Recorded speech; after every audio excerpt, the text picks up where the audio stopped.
Even though we are so fortunate to be born in one of the best time of human history, one of the best time of informations, one of the best time to access the wisest of the wisdoms, one of the best time for those thousands and thousands of motivational and spiritual seminars, one of the best time to be part of those funny trends, those weird pranks, and even those funny cats and dog videos. Isn't it so?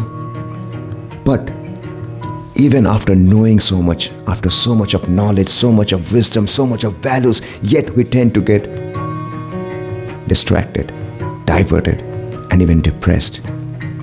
Yet we tend to get burned out. Yet we tend to give up. And the only ones who make through all these things with the best way possible, I repeat that, with the best way possible, are the ones who have mastered the art of self-motivation. Does it really worth it? In the sense, what you're getting versus what you're losing, to really rationalize it from the practical sense to the deepest emotional sense?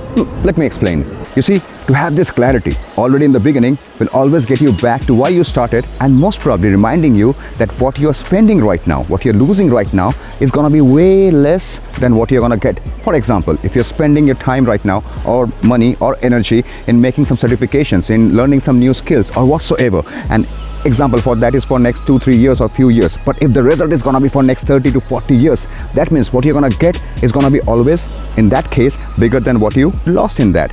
And that's what's gonna help you, especially in your hard times, to remind you that right now what you're going through is gonna worth way less than what you're gonna get, and that's gonna be your self-motivator. Plus it will bring you to the second point, sense of improvements. Why this is important, especially in self-motivation, because when we're talking about the art of self-motivation, we're not expecting the motivation from outside, but also from within inside, or mostly from within inside. So it's very important that we have some short goals, because there is a saying called, without goals, dreams are just dreams. And accomplishing those short goals will actually give us a sense of improvement, which will automatically improve us.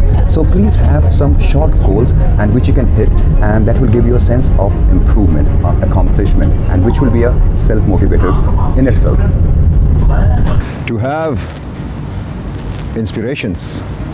And that what makes the journey and most of the work way more easier. For example, if you have inspirations for the things that you're learning, in that you have something like from inspiring story or some inspiring personality, just by liking that, your cognitive bias will help you to get many things without you even consciously trying it or putting effort towards it. And that's why I have seen, actually, if you ask me, from my personal career, in my journey, I have met a lot of talented people, and most of them, or I can say every one of them, had inspirations. The people that I've met who actually didn't had any kind of inspirations, or any people that they have followed or something, they most probably have never gone on a journey with the passion to a long extent. And it's a very common thing. Now, of course, there are always rarities, but right now I'm talking about from my even own personal view. So most of the people who have been able to pursue for a long time are able to reach something because of having inspirations, which give them different levels, different goal, and at the same time makes their journey way more easier. Excellence over expectations. Why so? You see, most of us, we suffer because of our expectations, and even more when we don't deserve the expectation that we are having because we are not prepared for it. Example, if I desire or I expect to be a big entrepreneur, a rich guy, famous person, but if my work or my action doesn't support what I am expecting, of course I'm gonna be more sad about it. But on the other way, let's take it in another way. You see, there is a saying called, don't run behind success, run behind excellence, and success will run behind you. So you might not be able to reach your expectation always, but excellence is more in your control, and the latter part, success most probably will follow it. So excellence over expectations. Loss aversions. The next point in the art of self-motivation is not only a point, but it's also like a security, a protector for your own motivation, and it's called loss aversion. Well, in easy words, it's like the biased psychology that we have about the fear of losing over the pleasure of winning or gaining. It's like the pain that we feel for losing $10 or €10 is going to be way more than the pleasure we're going to feel for gaining the same $10 or €10. And that makes a big difference in our life in making small decisions to even big decisions. And that's why mastering the loss aversion will help us to have much more constructive approach towards every loss we make, every setbacks we make, or even before we make any decision itself, by how we are observing and analyzing it. So master the loss of aversion. And point to be noted, this is also related directly to risk aversion. Passion and purpose, or when passion itself becomes your purpose, or your purpose itself becomes your passion. Let me explain. The best alternative of love is passion. You see, when you say you love something, you also mean you're passionate about something. And if you say you're passionate about something, you also mean you're in love with something. And that's why it says like the best alternative of love is passion. However, purpose is what puts your passion into a consistency, into a discipline. It guides you towards somewhere.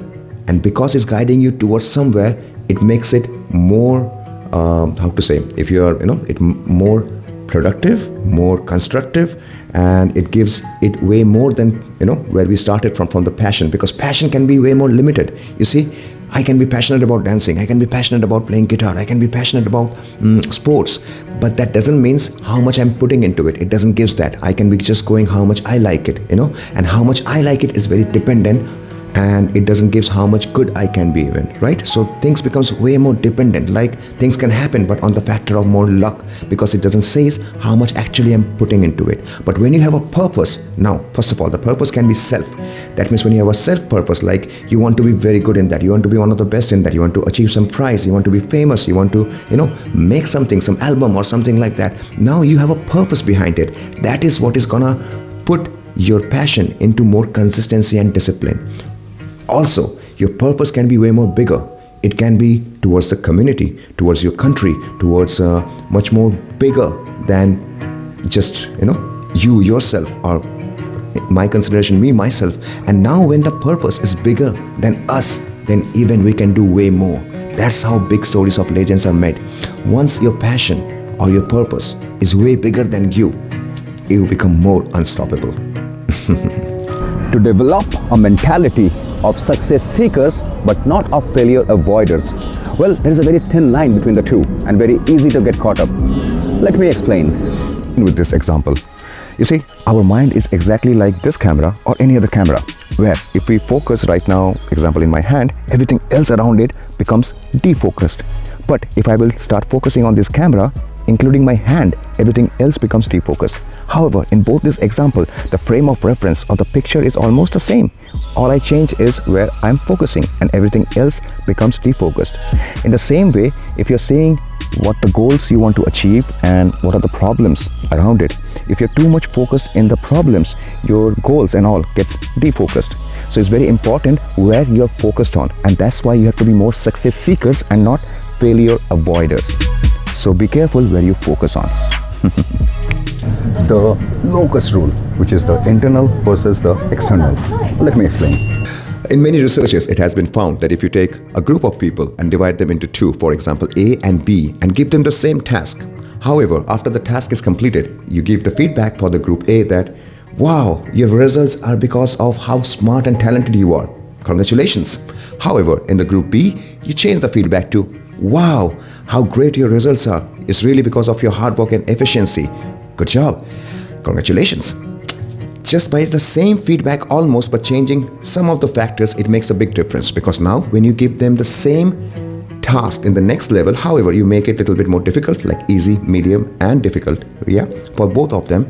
Now what we see, the pattern changes. The people who got the feedback and the belief that they are smart and talented, they will tend to choose the easy one, get tired by the medium ones, and almost leave the difficult ones. However, the people who were given the feedback about their hard work and efficiency, they will start the same easy ones, but tend to jump to the medium ones and even will try to do the difficult ones. So what we find in that, more shockingly, is that most of the people who are believed in their hard work and efficiency tend to enjoy their journey. And the people who in future or in this pattern we find get dependent more on the external factors. So this summarizes about the internal locus versus the external locus, and the internal factors or the external factors. And that's a big difference between the people who really believe in their hard work or efficiency, or the factors in short which are more in their control. And this is the control of locus as well, and this gives us self-motivation. So the people with internal locus tend to have an internal source of motivation rather than the people with the external locus who are dependent on the external factors. And this summarizes the locus rule in short. Focus on the price and not on the price. Well, what does that mean? See, for example, we all mostly want a good body, but ironically, most of us, we don't have that good body. Why is that? Because of the price. You see, we all want a good body, which will take 1 year, 2 years, 6 months, whatever we think so-ish, but we are scared of the price, the amount of hard work or the price that we're going to pay. That price can be in money or even it can be in effort, right? And that what scares us more from achieving what we want, the price. So the eyes and the focus should be on the price more than the price. And let me give you one more bonus point, and it is fear. What? Fear? Fear? Fear in the art of self-motivation? Yeah, exactly, fear. Let me explain. Because you see, most of our people, most of us, we have been passing most of our exams, like in the school time or in the college time, by the fear of failure than for the love of the subject or for the genre itself. That's how most of us we react on. And the funny part is that the fear of failure makes us do a lot of things that we wouldn't have done it by ourselves, because the people who already like it, they're already doing good. You see, they are passionate about it and they even achieve bigger things. But the rest of us, mostly we, have been doing a lot of things or most of the things in our life by the fear of failure than by the love of the things. And that's why we don't even realize that when we are making choices on the base of love or on the base of fear. So you can understand this fear and you can induce and practice it to motivate yourself. And that has been a self-motivator for me myself. So remember, use the fear. And thanks a lot for being with me through this video, and I really hope that you have got some value out of it, and some of these points at least will stick with you and will help you in the times when you really need it, or in the journey of your self-motivation. And if you think that this video can be already helpful to some of your friends, then please go ahead and give it a share. And you yourself, if you think that you're interested in this kind of topics, like what is the difference between knowledge, intelligence and wisdom, or how to hack versatility, how to decode balance and so on, then watch some of my other videos. Till that time, see you in the next one, and let's remember that knowledge is powerless without implementation.